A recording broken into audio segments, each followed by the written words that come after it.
Well, hello there, and I do hope you're all well. Yes, well, I've watched all the way through this car crash of a international trade cross select committee debate with our hapless Anne-Marie Trevelyan, obfuscating, being evasive in every question she could possibly answer. Well, in this, probably the second to last video, Mark Garnier, I think that's his name, asks an important question about exporting. When it came to everybody around the world, everybody's basically returned to pre-COVID, and so ask why haven't we, and ask what can we do to, why is it we have not, and what can we do to improve that? Let's just say you can pretty much guess our Anne-Marie Trevelyan's answer was, well, to be expected. Can I just follow up on the conversation we're having with Martin Vickers about export performance? Yes. So when I look back to the creation of the department back in 2016, when I was at the foothills of my ministerial career, which actually turned out to be rather shorter than I was expecting. But one of the you never can tell in this business. I think you can actually. But one of the key things we identified as being a big problem was that the UK was a very poor export performing nation, and that our exports as a percentage of GDP was about 28%, and that made us the second weakest export nation in the European Union. And that a country like Germany was something which we should aspire to, and that's about 48% of GDP. So key to our strategy, when we set out the key strategy, so beyond, before we started doing all the rollover agreements, everything else, we wanted to help the UK's current account deficit by bringing in more money through exports and also through foreign direct investment. So those are two things, current account deficit. The reality of it is, and you're lucky in this case, because I think you only started your job at the 15th of September last year. Yes, indeed. So you're only responsible for the bit going back to the middle of September last year. But the reality of it is it's the department, in terms of trying to promote exports, has failed in terms of boosting those numbers. And you look at the data. The value of our exports has been plus or minus a few billion, from about 460 billion since 2015, and hasn't really moved.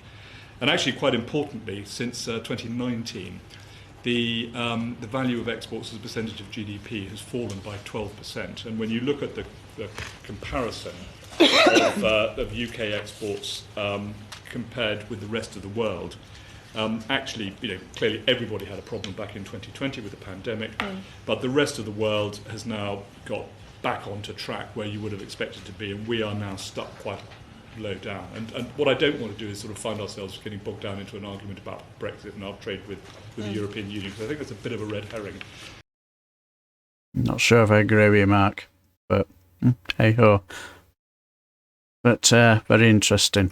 What I'm really interested in is what do you think has gone wrong with the department, where that ambition was very, very clear back in 2016 to boost exports, and you discussed worldwide excellent individuals who are out there promoting. But the reality of it is by any measure of success, in the last 6 years, the department has singularly failed to promote exports in this country. What do you think is going on, or what do you think is not going on? Maybe it's because we've made it more difficult to trade with our nearest neighbours, which is the biggest global free market on the planet. Maybe that might have something to do with it. So I can't speak to the department's previous activities. I think, you raised the point, the complexity of I the take last... responsibility. I was there for 2 years doing exactly this, and as a minister, I have to take responsibility for that. But I think, it is, it's a very complex puzzle, this one, of course it is, as you know very well, Mark. But I think, Not what they said. What they said in Brexit, the Brexit referendum. It'd be golden unicorns, sunlit uplands. Was it Liam Fox said we'd be able to do trade deal on the back of a cigarette packet or a beer mat? Not what they were saying then. The last couple of years, some of the challenges, the many challenges, and they keep coming. Changes in relationship with our EU partners through Brexit, disruption to norms, a pandemic, the closure of great swathes of markets, the impacts on supply chains, now the continuing disruption of that, alongside now, more impacts, is making it. But going back earlier, I can't. But that affects everybody. Well, indeed, I think that's right, but differently because we all have different flows and different, so different things. But I can't speak to that longer term reason. I think one of the what I did when I came into post in September was to say, exactly to your point, we need to be doing better and looking strategically across the piece. That's why we published the export strategy, which has got if you like, a new lease of life and some much more punchy focuses on how we can help.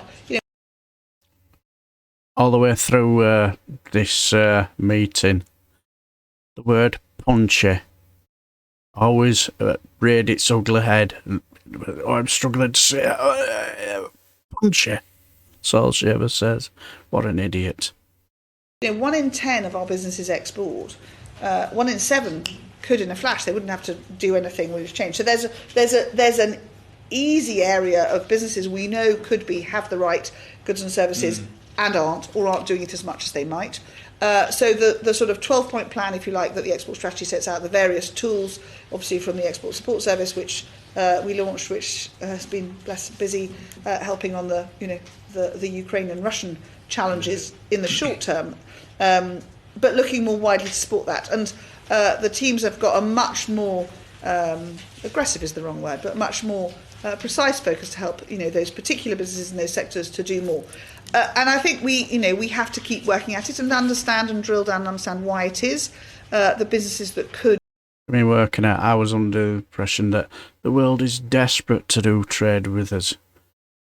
Don't, or indeed businesses that have done in the past now don't, or indeed businesses that haven't before will try it and then go, oh, it's easier than I thought. And that's very interesting as I meet businesses, particularly some of our SME export champions, as I was saying, some of whom I was with last night, who were always surprised by companies that don't export, because they say, once you know how to do it and you've got your contacts in country. So there's a disconnect there, which partly what the export strategy is focused on, really trying to drive through and give that enthusiasm, help make sure that organisations like the FSB, like the Chambers of Commerce, can really help businesses that don't yet export or don't do as much as they might to do more. So I go along with that, but the Prime Minister at the Liaison Committee, when asked about this, recently said there is no natural impediment to UK exports.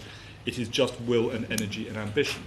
And the problem is that, as you say, there are astonishingly good people in posts around the world. And I can't remember what it is. There's 186 posts in 145 countries, if I remember the stats that I used to trot off on an hourly basis. But it's and they do very, very well. But if you aren't getting the businesses, it is a fundamental problem that we have in this country. And if you look at the comparison with Germany, through its apprenticeship programs and through its training in terms of sort of all this kind of stuff, talks a huge amount about taking your product to market, and that includes your export market. We don't have any of that. If you look at the penetration of, for example, Chambers of Commerce, where we deliver some of this export support, I think the Chambers of Commerce only have 3 or 4% penetration into businesses in a certain area. And if I look at a constituency like mine, I've got 3,500 businesses in my constituency, and I think a handful of them are members of the Hereford and Worcester Chamber of Commerce, and that's where you get the support. The reality of it is that this is a problem of promoting the concept of taking your product to market where the market is overseas. But for 6 years, there's been strategies and all the rest of it, but it's not actually changed. And this is a real problem. If we're going to deal with our current account deficit and start taking advantage of global Britain and going out and the post-Brexit opportunities, more needs to be done. And what I'm really looking for you, Secretary, from you, Secretary of State, is fresh thinking into how to promote this concept. And there's been websites, I was involved in a whole load of this other stuff. All of this stuff is very good. Yeah. But when I meet businesses, they still don't have any idea about the concept of taking their product to market beyond the next town or the next county. And this is, and I want to have her assurance from you that you're going to get a grip of it and change this beyond having another strategy. How are you going to put it in place? And so the export strategy isn't it's not to your point about a document that sets out. It's a whole series of tools that are there reaching out to business saying, right, come on, let's do more. Now, there are those who lean in quickly and take advantage of those tools. In other words, you just need to believe more. That's fantastic, and they do often more trade. What we're asking actually is to work in concert with them, and our export champions are becoming much more important part of that, which is to have that business-to-business conversation. Because there's only so much a government can say, come on, do more. At the end of the day, you have to decide that you're already running an SME, you've got a staff of 50, you've got plenty of contracts, you're busy. That next stage of choice, both in terms of having those relationships in the right country where your product or your service might be, find a new market, but how you get through those stages. So those relationships are really important. We're also looking at, if you like, a big picture level, being much more focused and coordinated in our government-to-government work, which is something that the UK hasn't done historically, except really in the defence space, which has always existed for obvious reasons. But so we're looking to make that a much more holistic way of business so that we can reach in more easily to those much bigger contracts, those the big where some of the construction industry, some of our really world-leading service sectors of many will have the opportunity and make it easier for them to reach in and build those G2G relationships. And that's again a new tool that we're bringing together so that and it will be if you like, how to put it, across Whitehall, a sort of signpost to say, think about this. This is a new way of doing business. We are going to be, as a government, Understand the words, but they all just seem to be all in the wrong order. Much more forward-leaning with pick a country to say what you want is UK world-leading businesses in X or Y sector to be with us. So that's it's a new way of thinking. It's a much more proactive government lead on that. But at the end of the day, we need to be helping all those bodies. To your point about the chambers, the FSB are amazing, really interesting, very, very active in this space now, really wanting to try and energise their small businesses to do that. We can provide the tools, and as you say, these amazing people who know in country, in a state really well where those opportunities lie. But it's a concerted effort across the piece for which government can provide quite a lot of the tools and the leadership, but we also have to be energising right the way through the system. We'll have you back in 6 months when you're responsible. We'll see how we're going. Absolutely. I'll be very bad. But anyway, as a chairman with more consequences of Brexit. Yes, just to say before I move to Anthony Mangle, the OBR originally thought it would take about 10 years of Brexit to reduce the trade by 15%, but it's just done this in over a year. And the ONS report, which was in a report in The Guardian, saw a 12% fall in exports between January and December last year compared with 2018. The report added this demonstrated a greater percentage of decrease in exports to the European Union and a percentage decrease of exports to the rest of the world. In short, Brexit's costing the economy more than the department's failing, or is it both? So, as I was just starting with Mark, I think that breadth of disruptions to the status quo have come, thick and fast for businesses over the last few years. What's the estimate of the cost of Brexit red tape at the moment? So I don't have a figure that I can 13 give billion you. is the figure that's given, and this cost is added to exporters and importers. So if you're adding 13 billion to the cost of exporting and importing, do you think exports and imports are going to go up or down? So, as I say, one of the challenges that we have, and obviously with the... In other words, we stop putting barriers in the way. You just need to believe and stop being a traitor to your country. Changes through Brexit. Will 13 billion put exports up or down? If you so what we are... the UK can't export a chicken leg at the moment, but the same weight of paper going with the chicken leg.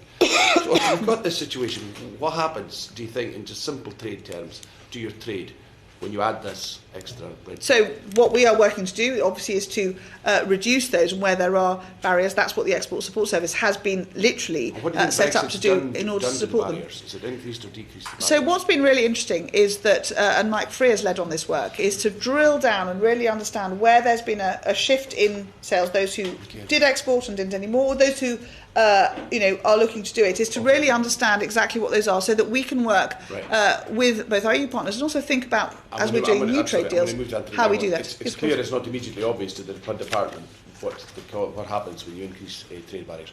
Mr. Magno. Well, I was just fascinating. When kept asking, what do you think is going to happen? Is import and export, is it going to go up or down? And move on to another. Oh, well, we have a punchy team, and you are a traitor to your country, and you need to just believe more. There you go. But you knew what you were voting for. Right, I shall leave the video here. Until the next time, I shall bid you farewell and take care.